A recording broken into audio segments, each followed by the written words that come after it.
Welcome to the Explore Words, Discover World podcast, presented by Bradford Literature Festival. In this episode, we delve into the travels of Sir Michael Palin, a Monty Python star who has gone on to establish himself as a talented actor, writer and presenter. He joins host Saeed Khan to discuss his latest journey to Iraq, where he got a sense of what life is like in a region of the world that has witnessed bloodshed and destruction. Recorded live at the 2023 Bradford Literature Festival, this episode delves into his 1,000-mile odyssey, captured with grace in his new book, Into Iraq.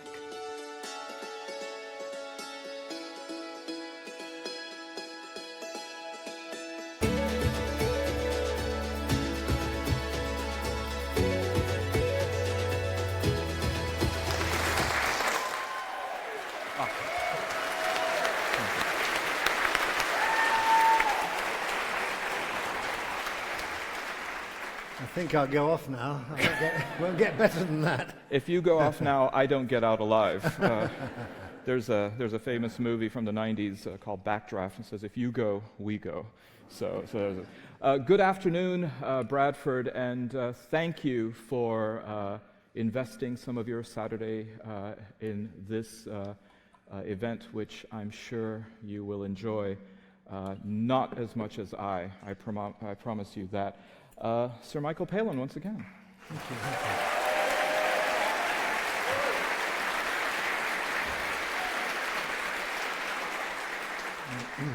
So I know some of you probably know him from making some cameos in TV shows and movies, but before we get to that, I thought what we would do is talk about another aspect and facet of a fascinating man, and that is his prolific authorship.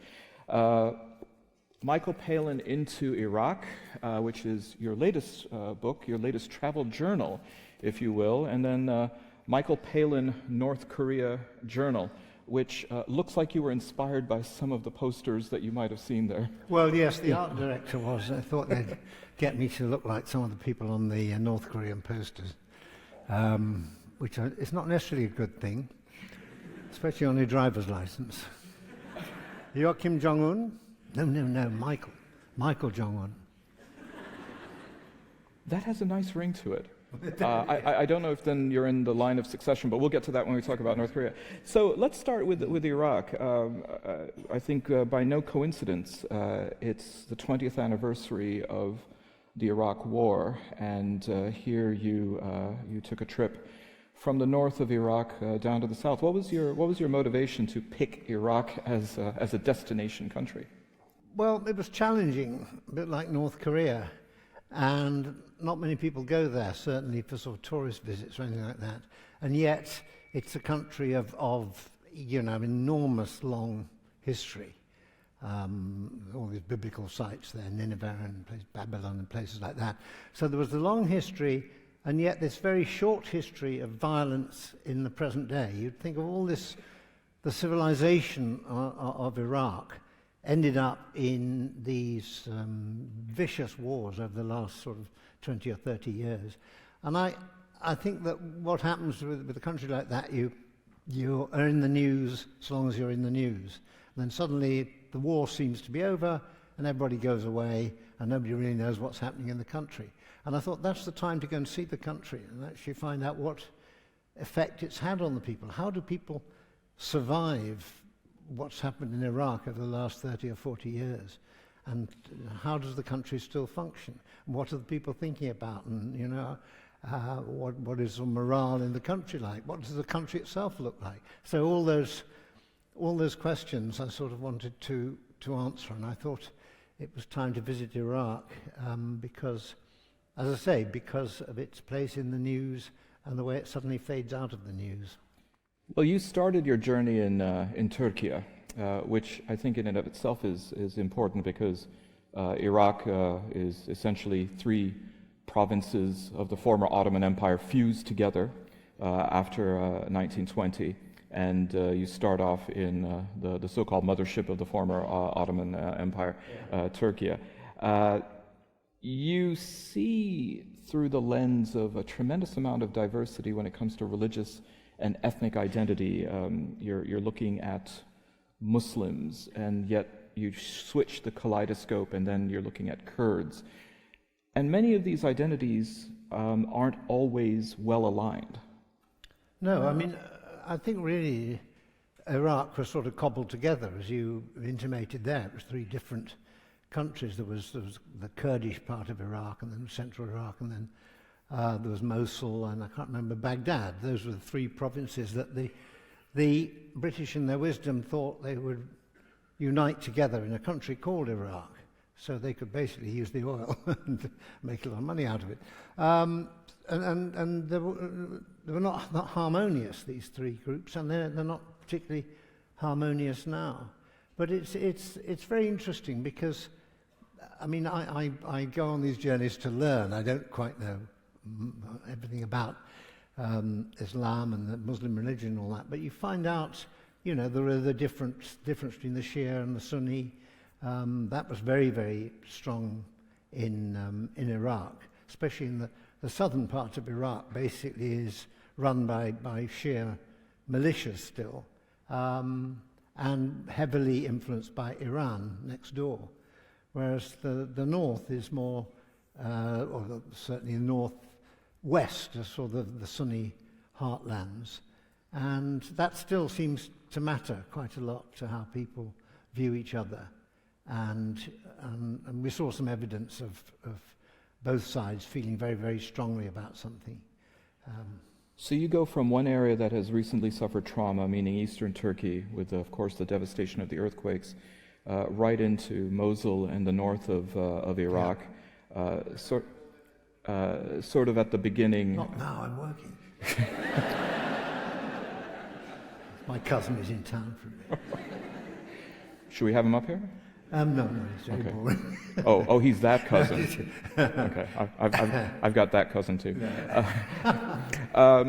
You come into Mosul, which is in the north, which is sort of the Kurdish area, semi-autonomous.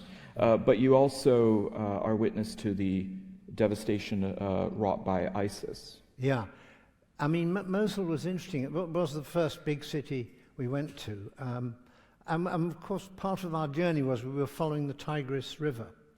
And one of the great ironies of Iraq at the moment is they've got these two great rivers, the Tigris and the Euphrates, the rivers that made Mesopotamia so rich and so fertile, are now virtually dried up in Iraq. So they've got their major crisis at the moment is drought. Anyway, we go to Mosul first of all, and Mosul was occupied by ISIL, as you know, for about 4 years.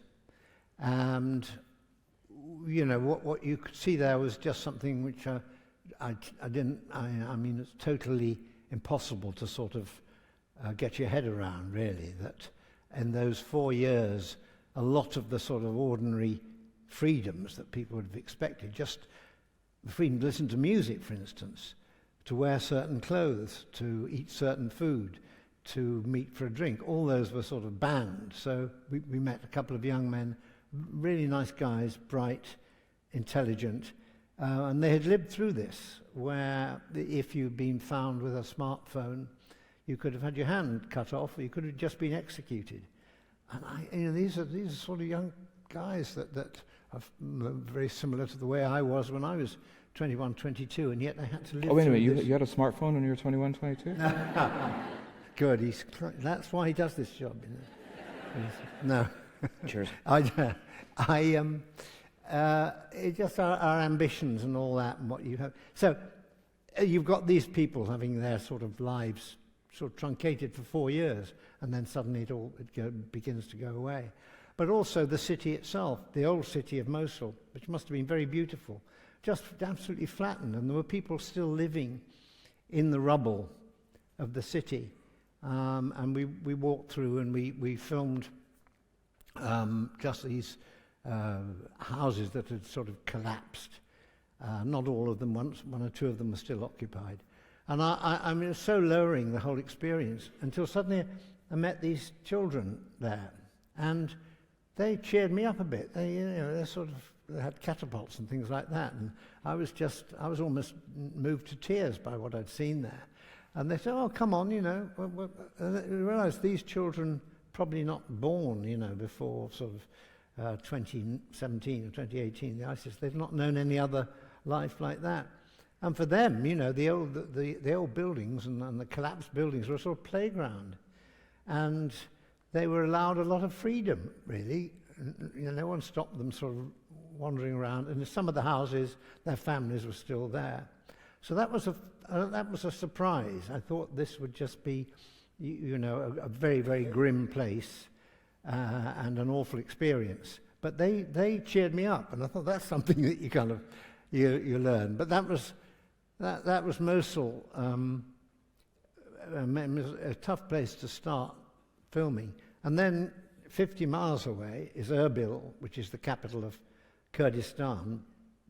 And that's like Las Vegas almost. You know, it's got tall tower blocks, lots of lights on, very sparkly, there's quite a lot of money there, oil money.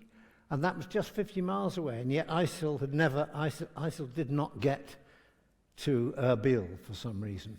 You describe a house that you see, some strange architecture in Erbil, kind of a facsimile of the White House. Yes, yeah. And to whom did that belong?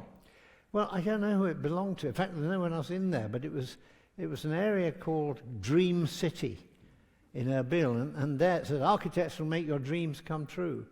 And there was this house, which was an absolute replica of the White House, but it seemed to be empty. We couldn't get access to it at all, and pressed the buzzer, and no one came to the door. But next to it was a house which is just, it's a picture of it in the book, available in all the bookshops. But it is the most extraordinary house because it's like every single style cobbled together. So it's got a bit of Venetian, it's got sort of classical, it's got Baroque, it's got Islamic architecture, in every floor, you know, there's a different window style and all that. I've never seen anything quite like it. It's like all the architectural styles ever built into one house. I would think probably unlivable in, but it looks spectacular. You make your way further south, and you end up in Tikrit, which, of course, is the birthplace of two rather famous people. One being Saddam Hussein, the other being Salahuddin, who was also from Tikrit. Right. What was the mood like in Tikrit? Did people still hold claim and, dare I say, a sense of pride to the fact that this was Saddam's birth? Would this deserve a blue plaque? Well, the blue plaque would have been shot to pieces, I can tell you that.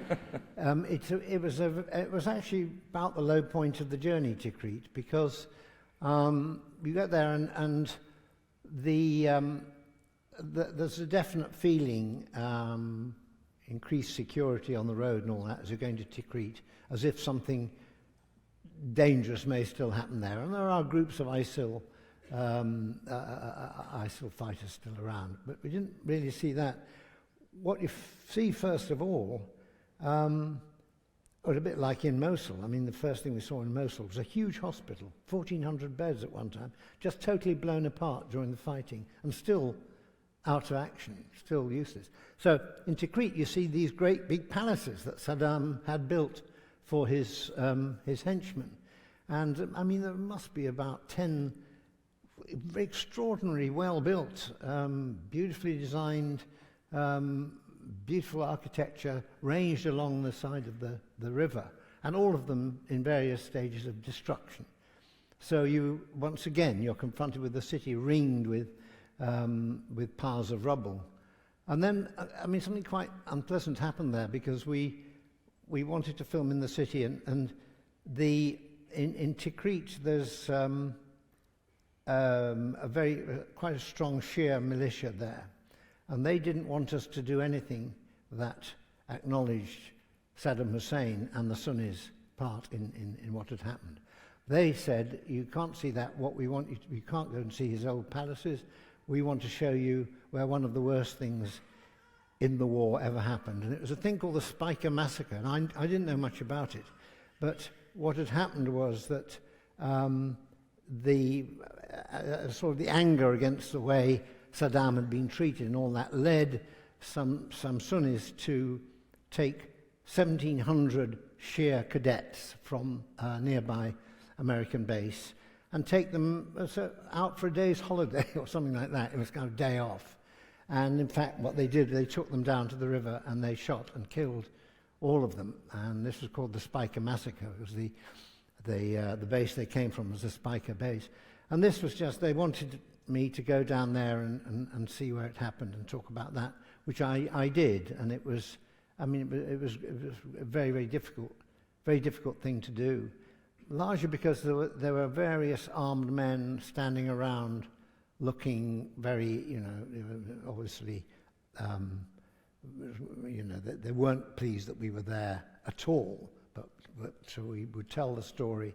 And when you get down to the river, the area where all these young men were shot and killed, there's sort of a few posters on the walls, some of the photographs of some of the people left there, I presume, by their families and all that. But it's not been looked after at all. There's no context. There's no writing about what happened here. They're unframed. Some of them are just blowing in the wind, flapping about. Bits are torn off. So from both the aspects of the victims and the aggressors, there's something pretty nasty, very, very nasty about what happened there. And it was really hard to deal with that. So that's Tikrit, yeah, low point. There were higher points than that. Here you're seeing so much trauma, and hopefully as you're coming down the Tigris, things are improving. Yeah. One of the coping mechanisms in trauma is humor. Mm. And did you find a sense of humor among the people in Iraq? Yeah, definitely. Okay. Well, one particular case was there are a lot of checkpoints along the road. I mean, you go 60 miles, say, from Kirkuk, where oil was first discovered, to Tikrit. You will have to stop 5 times. You'll be pulled in, and if there's something difficult, they'll look at your papers and say, "Oh, we don't know about this. Go into that sort of park there, and we'll deal with your papers later." So you can be there 45, 50 minutes at each of them. And they became fairly grim because we had a letter, apparently, I was told, signed by the president of Iraq saying, "Let these people through." And it meant nothing at all. People look at that and say, "No, I'm the boss here. I run this checkpoint, thank you very much." And that was pretty grim. We got to one checkpoint where, for some reason, there was an officer, a young officer visiting. And he thought it was extremely wonderful, unexpected pleasure to see foreigners come to his checkpoint. And they were very nice. And he said, you're here, you come and have some tea with us. The general's visiting today. You can come. And having tea means losing a day's filming. That we know that. That's what having tea means. It means marrying their daughters and all that. But... He was so wonderful, and we said, "Well, we've got to move on." He said, "Oh well, let's have a selfie." So we had a selfie with this wonderful Iranian officer grinning away like that, terrifically smiley, and we refer to that as Checkpoint Cheerful after that. The only one of its kind, I have to say. But there's humour. We met some guy, a farmer, who was having a terrible time. 2 years his crops hadn't grown and all that, but he used humour. I mean, he wasn't telling you jokes all the time, but you could tell that humour was something that enabled him to keep that going. The kind of bittersweet humour of here we all are, Yeah. So of course there was humour there. I think really to get to understand the humour, you've got to understand the language, you've got to understand the people, and they were a little bit sort of, apart from Checkpoint Cheerful, fairly reserved. From us, apart from a school in Baghdad where the young kids were absolutely thought it was wonderful. Well, your story about Checkpoint Cheerful reminds me of how similar it was to me flying into Heathrow with a foreign passport. Said no one ever. So you get down to Baghdad, and you actually are in the fabled green zone, and you even actually meet the British ambassador there. Yeah, That's strange. I mean, the Green Zone is very strange, because I like Baghdad. Of all the cities, it was the one I felt had, well, I suppose partly because it's such an ancient city, and I had books about Baghdad and stories of Baghdad, Arabian Nights and all that. And here it was, and it's got the big river, the Tigris runs through it and all that, and it's beginning to pick itself up, or was then. And you felt, yes, this can become a major city again. So, well, you have a beautiful picture of the Central Bank of Iraq, designed by, of course, the late Iraqi architect Zaha Hadid. Zaha Hadid, yes, exactly, yeah. So there's some, yeah, I mean, that's a big sort of very significant building for them, a sort of indication of the future. But it was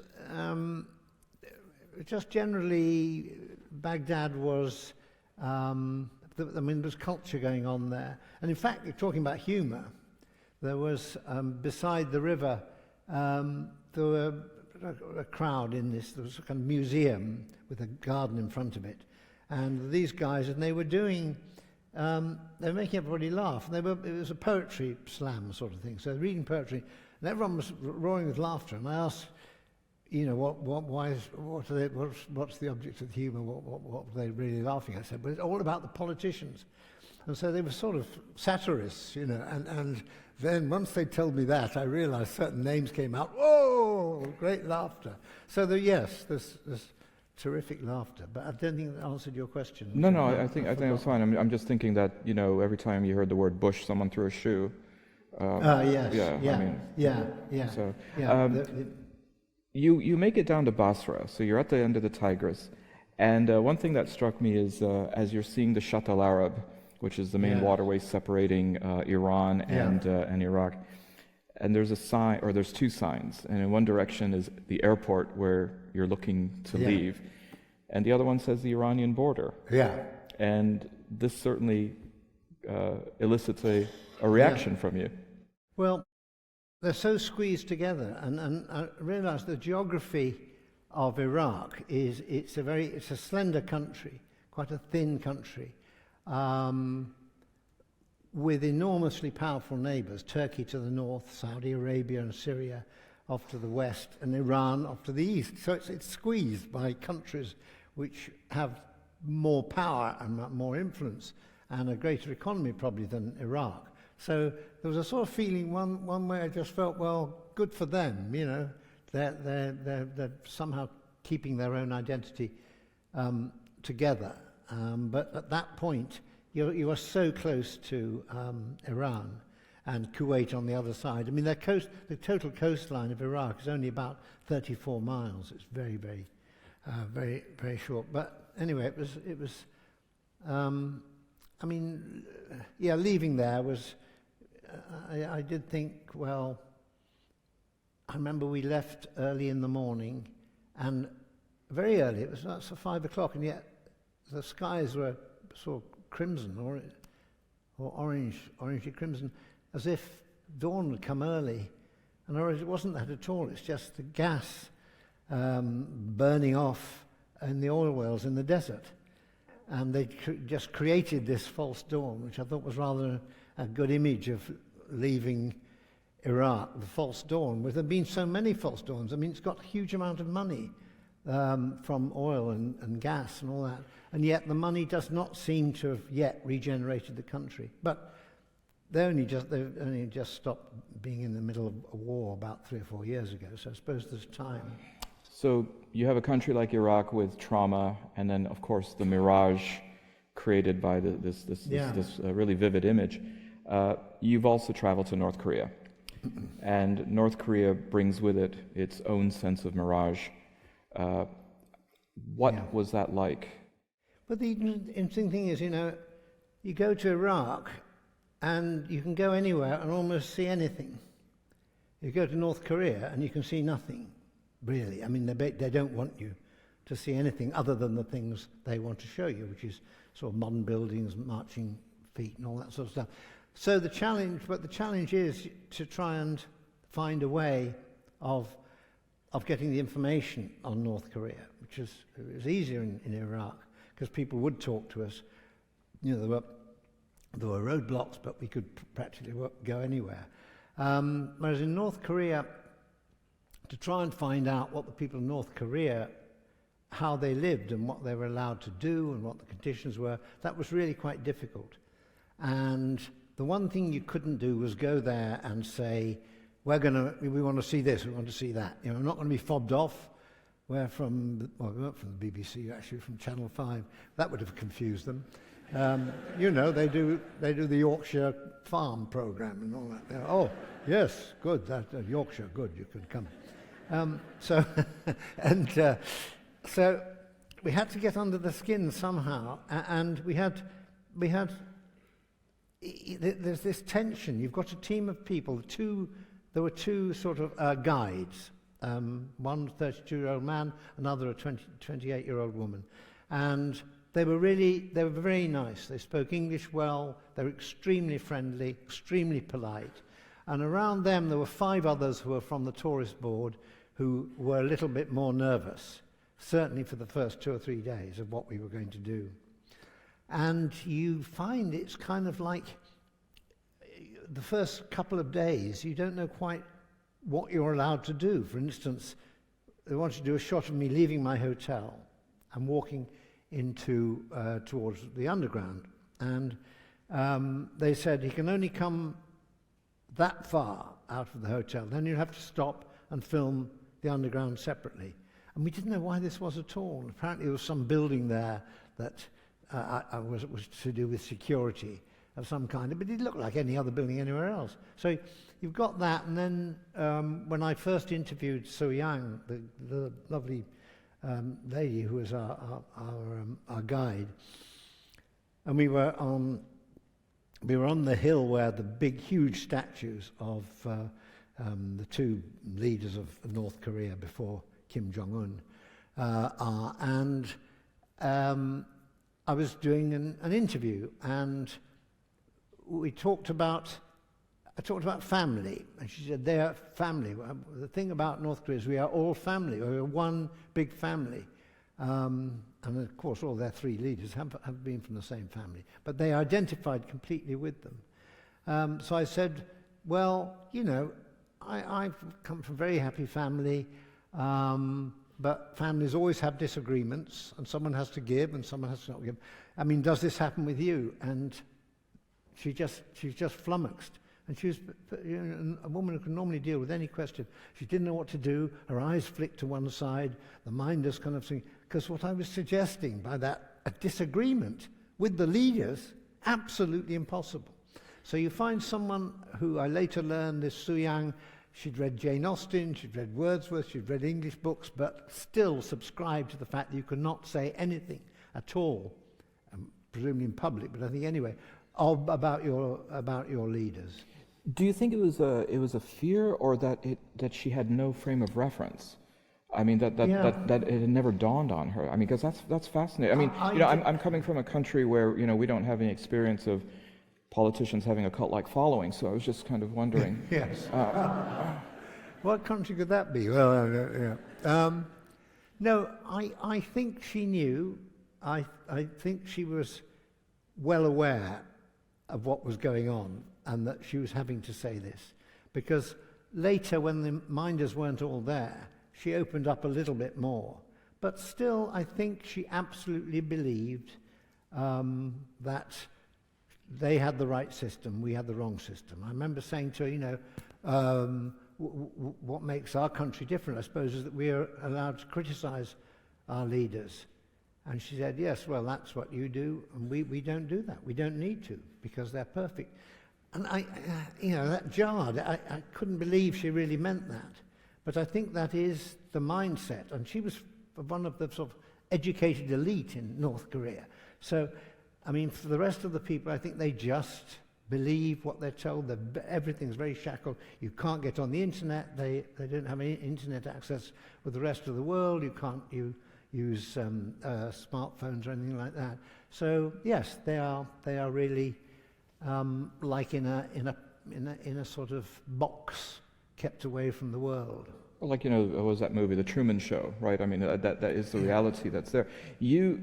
One thing that I found to be so eerie that you describe is, can we call it the collective alarm clock in the morning to wake up Pyongyang? Yes, the music. Yeah. Yeah, that was really weird. I thought I was jet lagged because I got there, and that first morning, it's this music everywhere. This is about 5 o'clock in the morning. I wasn't sure where it was coming from, but someone left a radio on.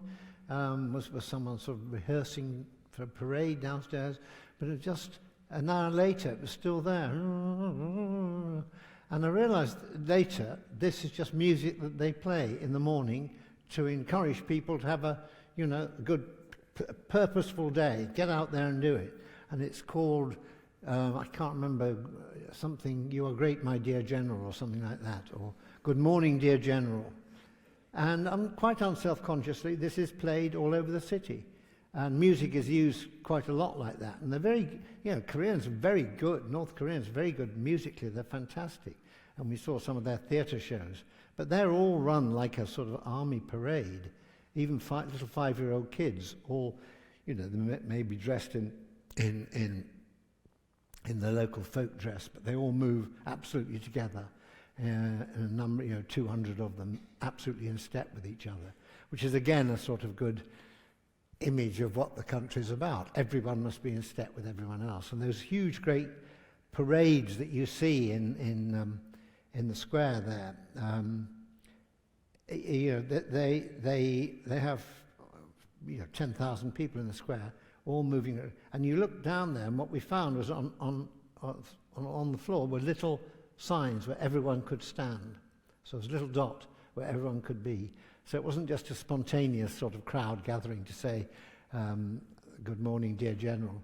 It was done with military precision. And I think that's military precision is the key to North Korea. But you know full well that there's more to it than that. You just know. I mean, and go back to humour in Iraq. There was humour in North Korea. We had some when we went out in an evening, had a couple of beers. They relaxed a bit more. But neither of our guides could have said anything against the regime, or they would have been, just that would have been the end of their career, and perhaps even worse. Did they ask you to tell a joke? With the what? Did they ask you to tell a joke? No, they didn't ask me. No. I am really bad at telling jokes, so I would, especially in Korean. I did a few silly walks. I thought that would be enough. Yeah.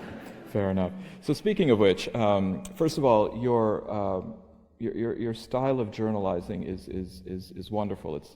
It's just so accessible and also emotive. I mean, I found that especially when you were describing the devastation in the north of Iraq. I mean, really feeling that kind of empathy. I'd like to take you back a little bit. It's July 1st, 2023, and I actually have your Michael Palin Diaries, 1969 to 75, the Python years at home, and actually read it. It was. I read it in the last week, but otherwise the 10 years it was sitting on my shelf. Before that, so if you don't mind. I mean, since it is, I guess, a matter of public record, I can read this. No, that's fine. Yeah. You wrote this. A Python read-through at Anne's. We begin by trying to do the quiz in the complete Monty Python fan book. The questions are incredibly hard, and the entire team scores only 60% on our own material. Yes, that's true. Yeah, absolutely. How many of you scored better than 60% on... Okay, so you're not better than a Python. Read through a little stilted to start with. Graham has a long list of suggestions, and each scene is rather heavily post-mortemed. That's kind of macabre, but okay. Then we suddenly find 3 hours have gone by, and Terry J. hurries us all through. The state of the script isn't bad, but doubts are voiced about Judith's role by Terry G. and Brian's. The usual arguments that they're rather dull parts, and as soon as we start to work on the Brian-Judith relationship, we lose the comedy. Indecision still over the casting of Judith. Gwen is good, but I feel Judith needs to be a tougher, stronger, more dangerous than Gwen could ever be. We need a stroppy feminist with a sense of humor to play the role. Yeah, and I was right. We did get a stroppy feminist with a sense of humor to play the role. That was Sue Jones-Davis. And a rather wonderful thing happened with Sue. She was very good in the part. Had to scamper around stark naked half the time. She was later on elected to be mayor of Aberystwyth, as happens to people who've been in films. And anyway,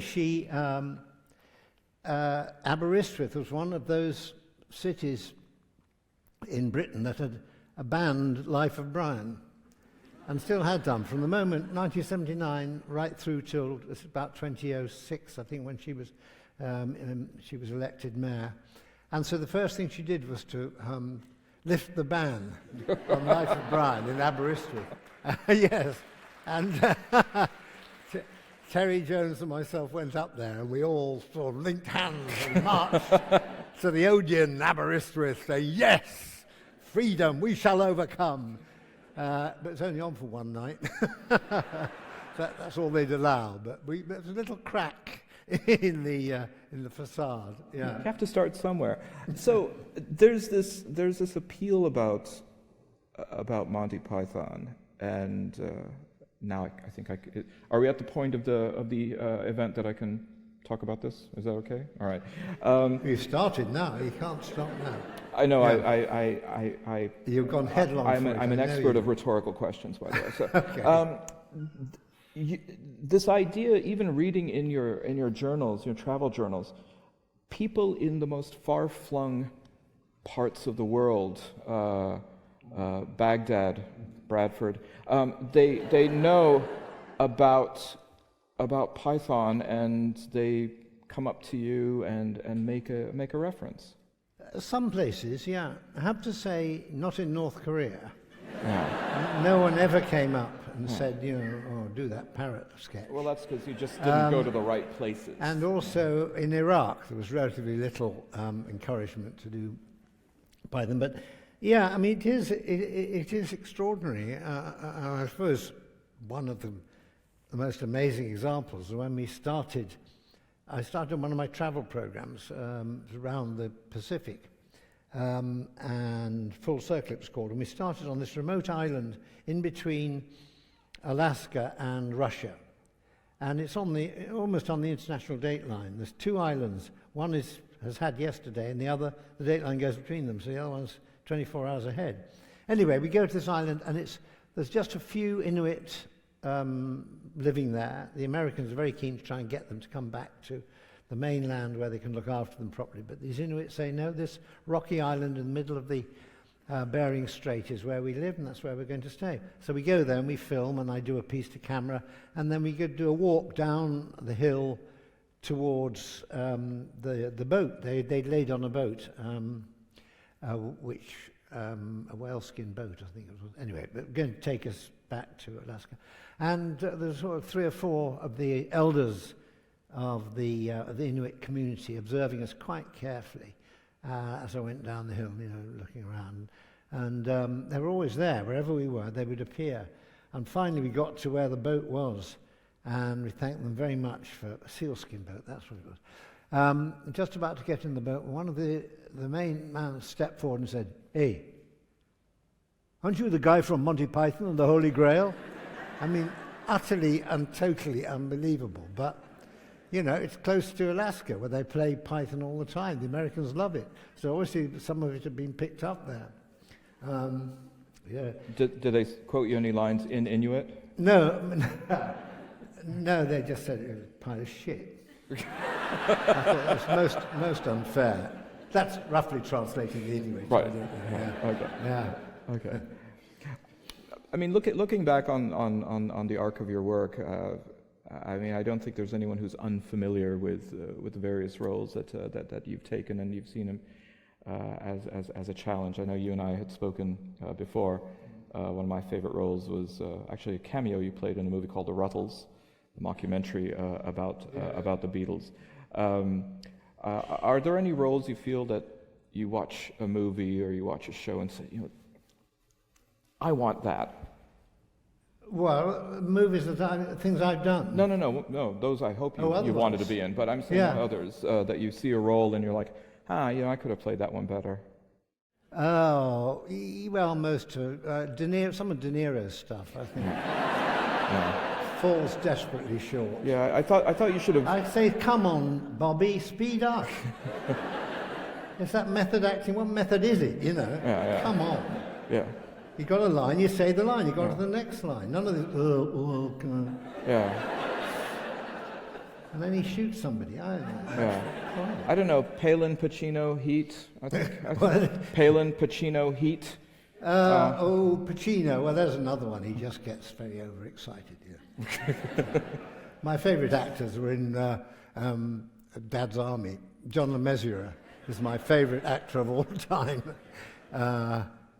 And actually, I did see a bit of the Fast Show last night, and that wonderful bit with Paul Whitehouse and what's his name? When they Bob and the Lord and the Shepherd. They're so funny. That little quieter bit of acting I rather like. No, you know what I'm saying. I'm being a bit ironic here. I'm the greatest De Niro fan ever, and I've met him. And well, I like to think I've taught him a bit. You know. Okay. Well, that's good because he has his hands full now as a new dad as well. So. Yes, a new dad. I didn't teach him that. I said, Bobby, lay off. We're an overpopulated planet anyway. Actually, I did meet him. I'll tell you this because it'll be boring. We were filming Brazil, Terry Gilliam's film, and we were doing a scene where De Niro is one of the paramilitaries, comes down and actually he shoots me through the head, which of course is one of the great things on my CV, was shot by Robert De Niro. Anyway, so I'm going to meet him, and we have a lunch together before shooting in the afternoon. And we were filming in one of those huge cooling towers in Croydon. They're not there anymore now, but it was a huge, they're splendid structures. And De Niro and the commandos were going to come down from there, and he was going to shoot me. So we have this lunch, and I just didn't know quite what to say to him. You know, how do you start with someone's your idol? Gosh, that film you made, and he didn't make it any easier. So strange kind of muffled conversation ended up about the weather.